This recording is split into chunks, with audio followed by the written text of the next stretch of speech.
Today's movie is appropriately named because it's goddamn perfect.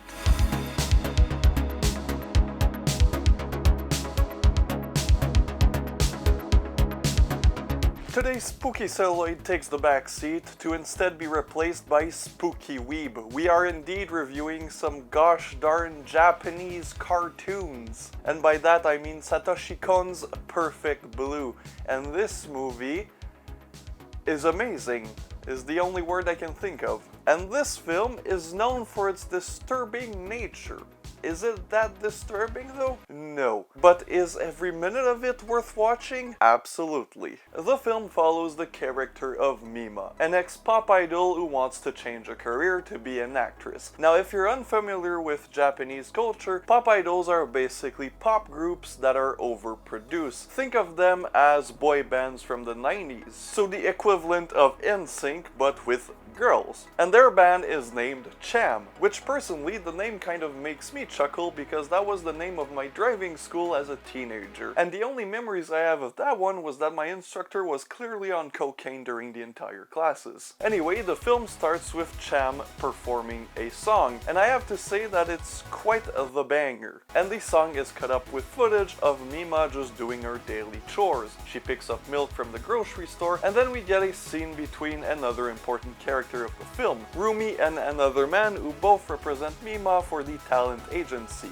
And Rumi doesn't seem to like the idea of Mima trying something new. She seems to be quite obsessed with her staying a pop idol. And the man is like, yo, let's try some things, you know, acting might be more profitable. And also at that point in the film, the band is not really making any money and they're not really popular. They're kind of like an underground pop idol band, which I'm not sure those exist, but let's just say they do. Anyway, after the banger song, we go back to the performance where she announces to the public that she'll be quitting the band. And that upsets this security guy who really seems to like her. And he will also be a frequent character because he's kind of a stalker, really creepy dude who runs a blog about her but in the first person, so he kind of writes these weird fan fictions about her. And his room is also covered with pictures of Mima. Yeah, that guy kind of makes you uncomfortable. That website is called Mima's Room, and when Mima comes back from the show, she reads a letter from a fan, and that's the first reference to the website. But since this is 1997 and not everybody has the internet, well, Mima doesn't have a computer nor access to the internet. And she doesn't even understand what a website is, which as a Zoomer, that kind of made me chuckle, because, you know, old people and the internet. Which, honestly, internet from 97 was probably way better, because you didn't have Twitter, Facebook, and all those great websites with people with amazing opinions. Eventually, we see Mima start her acting career, as she stars on a police show, and the first scene she only has one sentence. But the producer and writer like her so much that they want to make her a more important character, which will come to later bite them in the ass. During that first shoot, they receive a fan letter for Mima, and her manager opens it, the guy, and it explodes in his hands. And then in the next scene, Rumi is like, we didn't call the police, you know, the guy didn't want to, plus it was just a prank. She really pulled it was just a prank, bro, to an explosion. That's also the excuse they used after 9/11. Yo, just a prank, bro. Like I said, the producer and writer want her to be in more of the show. However, this comes with the price. She has to play in a rape scene, which of course pisses off Rumi, but Mima is like, yo, I'll do it. I don't care, I want to be an actor, it's gonna be a tough gig, I'm just gonna do it.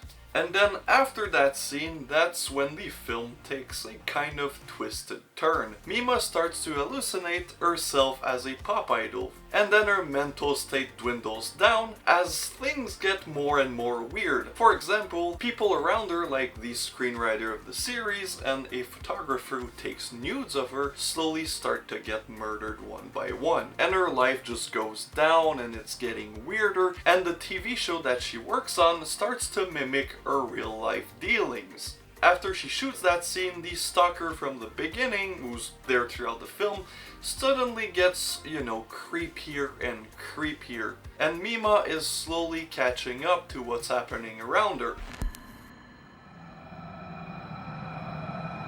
And I just want to stop things there because honestly, this is not only one of the best anime films of all time, this is one of my favorite films of all time. And as you guys probably understood, this is not a straight up horror film, this is way more of a psychological thriller. Even though for me, the term psychological thriller is just, you know, a way for movie snobs to say they enjoy a horror movie without saying they enjoyed a horror movie, I think for this film it's actually pretty accurate. And the twists and turns at the end of the film are just mind-bogglingly amazing. When I first watched this, I went in blind, and I suggest anyone who hasn't seen this film yet to do the same. That's why I didn't want to spoil it, because holy shit, the ending makes my pee-pee hard. But the film is just amazing through and through.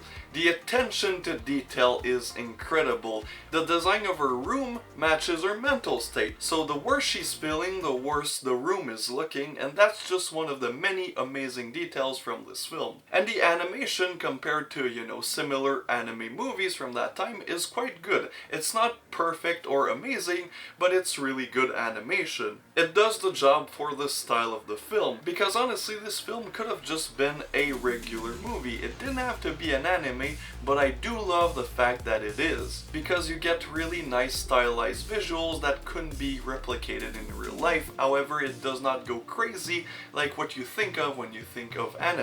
It's pretty grounded in reality. It's not Dragon Ball Z, there's no Kamehamehas here. So I just realized my mic died. I don't know when, but I finished the video, so I'm really sorry for the terrible sound, but I didn't really want to do it again. Anyways, do I recommend this film? Well, I think you can probably assume my response to that question. I've only been praising it and calling it perfect. For me, I know the perfect film doesn't exist, but this is as close as it gets for my personal tastes. Anyways, see you guys next time.